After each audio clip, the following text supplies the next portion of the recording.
Hi everyone, Jim here. Welcome to my channel. Well, today I'm going to talk about a mystery anthology series called Crimeucopia that is published by Murderous Ink Press.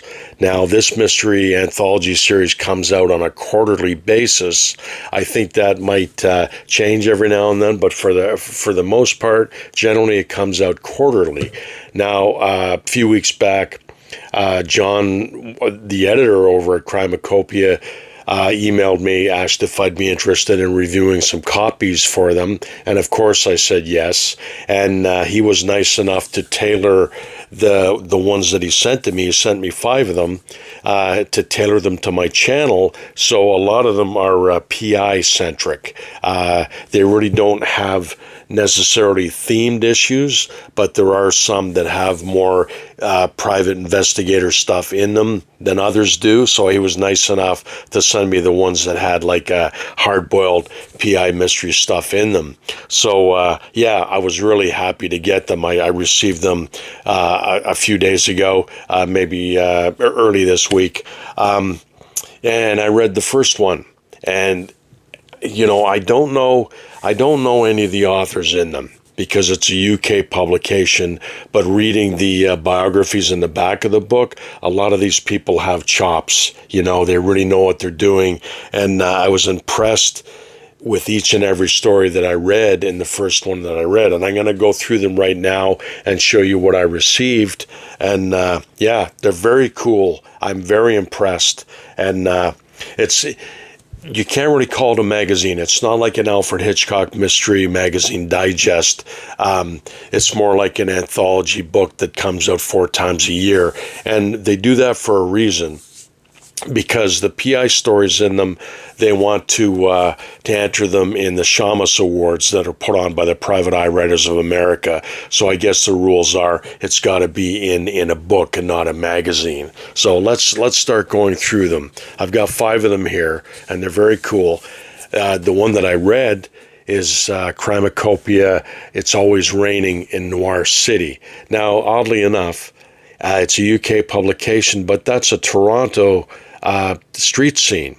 There you can see Yonge Street and Queen Street West, and yeah, so, and these are just nice little copies. They were this size initially, and then they transitioned to a bigger, more of a kind of a trade paperback size, but I kind of like these smaller sizes, but that's just my opinion. So that's It's Always Raining in Noir City, and that's the one I read. I'll go over here so I don't get a shadow on my face. You know, really good stories. I was actually highly impressed with the stories in here, and if the rest of the books, you know, stack up to this one, it's going to be a lot of good reading. The next one, still in the smaller size anthology, is this one called The Eyes Have It. Now, these are earlier ones. And their motto is, at Murderous Ink Press, their motto is, we believe that you never know what you like until you read it. And that's true. I mean, anybody, you don't have to, you know, be a mystery aficionado to enjoy these. They're just good stories. They're just well-told, really good stories. And they're hard-boiled. I like hard-boiled, but the stories in these anthologies run the gamut from cozy mysteries right up to hard-boiled noir stuff. So yeah, some of them hit pretty hard. So that's that one. And this is, as I said, called The Eyes Have It. And this one features investigators and investigations. It says are the mainstay of most crime fiction subgenres, and that's what that one deals with. Now we get into the larger format. I've got 3 of them here, and they're still great books. Like I said, though, I like the smaller size a little better than the big size, but this is called Crimeucopia, Great Googly Moo. Now, that phrase might seem odd at first, but that Great Googly Moogly was a phrase that was actually originated in the blues song back in the 1940s. and then it was kind of, anybody who watched Sanford and Son might remember the character of Grady, and that was a catchphrase that he did all the time. So I don't know if that's what this title is referring to, but I have a feeling it probably is. But this, again, it's there's the back, which is kind of cool. Very kitschy books, very well put together. Yeah, it's got some good stuff in here, and it's every issue has an introduction that talks a little bit about what goes on inside each issue. You know, the artwork's very cool, very kitschy, and I'm going to put links down below for Murderous Inc. Press and where you can get these books from. As I said, it's a UK publication. You can get them on Amazon.uk and Amazon Canada, Amazon United States, and Ingram.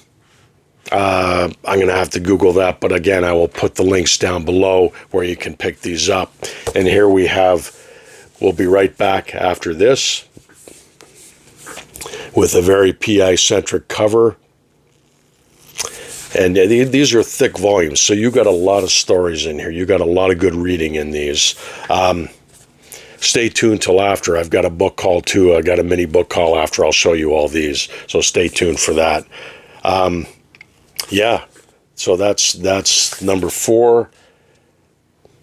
And I'm looking at the writers. I really don't recognize any of the writers, but as I said, if you read their biographies, they really know what they're doing, you know, and they've some of them have some good credentials, and I'm really looking forward to just polishing these off.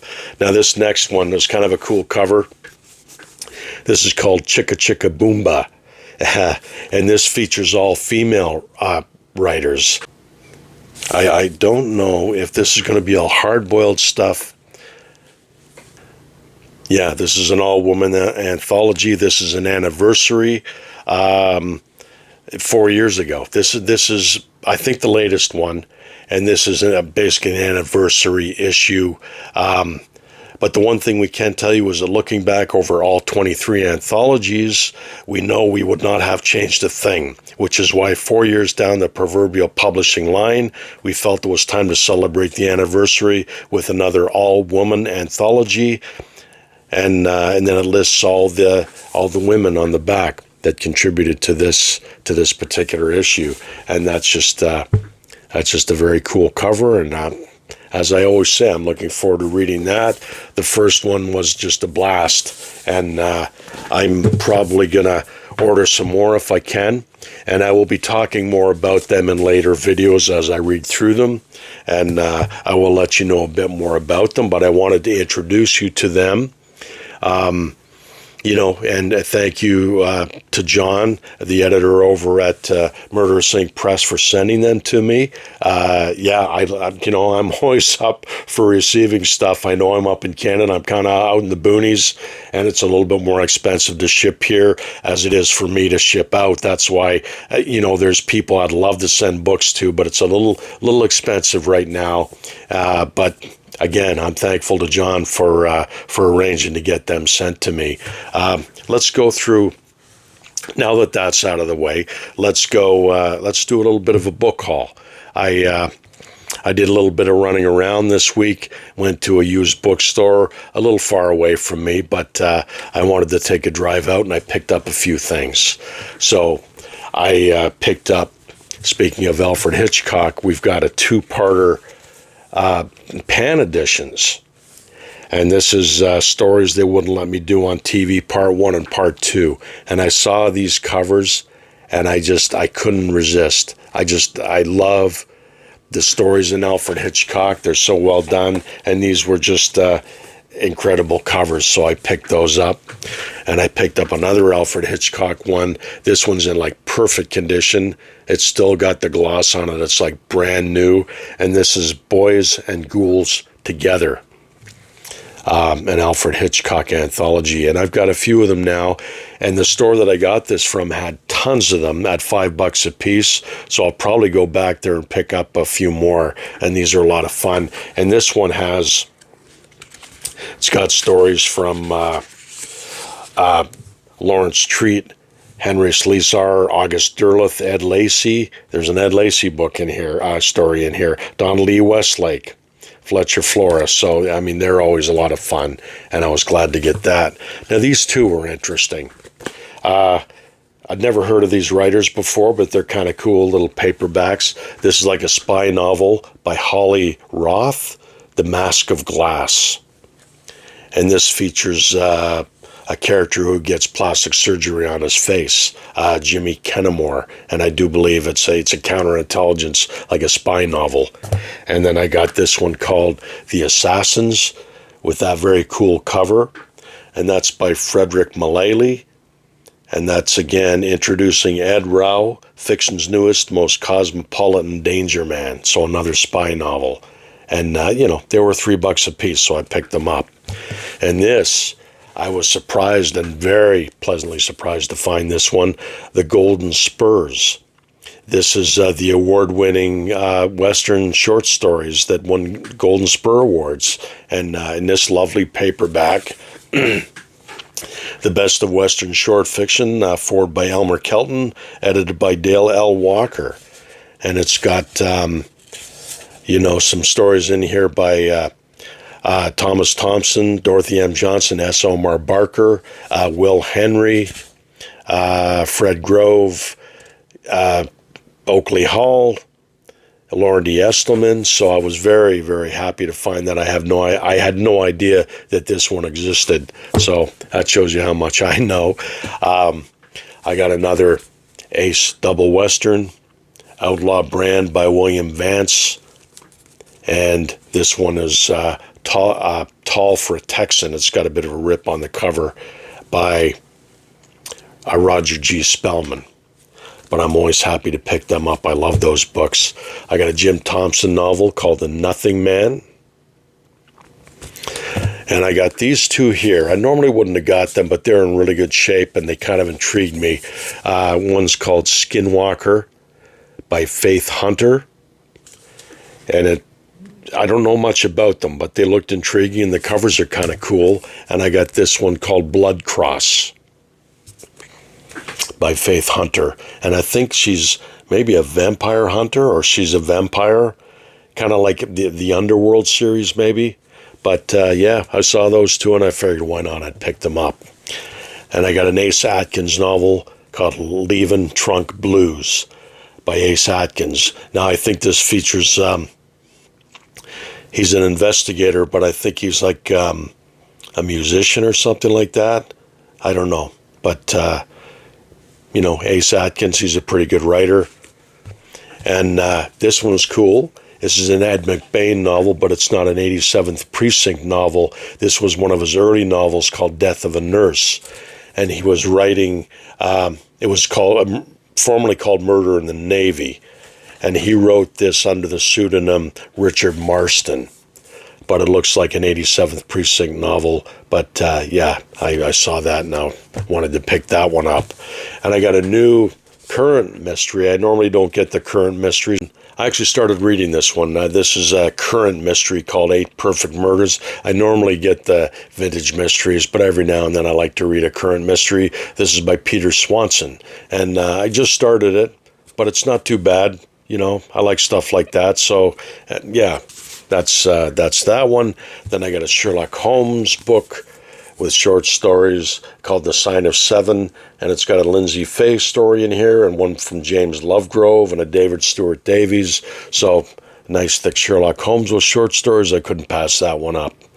And last but not least, I picked up this hardcover. Doesn't have a dust jacket, but this is called Hard Ride by Elmer Kelton. It has Elmer Kelton Western short stories in it. I'll try to find the cover, maybe put it up here. I don't have the cover, like I said, unfortunately, but it's got a few of Elmer Kelton's short Western fiction in here. So I couldn't leave that back at the store. I had to pick that one up. I'd prefer it in a paperback, but I'll take a hardcover. So that's it. I wanted to share with you the Crimeucopia books that I received, and again, I'm thankful to John over at Murderous Ink Press for sending them to me. And I just wanted to do a quick book haul as well. But yeah, that's it for now. I'm going to probably follow this up with Sumerian September video. It's as of, what is it, the 22nd today? So, I mean, September's almost here, and it's Sumerian September, so I will be reading quite a few Robert E. Howard stories throughout the month of September, and I will share that with you here. Like I said, I'm going to follow this one up with Sumerian September TBR, and I'll share with you what I plan to read over September. And there's a couple other announcements on upcoming things that I will share with you within the next few weeks. So that's it for me. Until next time, I will talk to you soon. You guys take care and keep reading.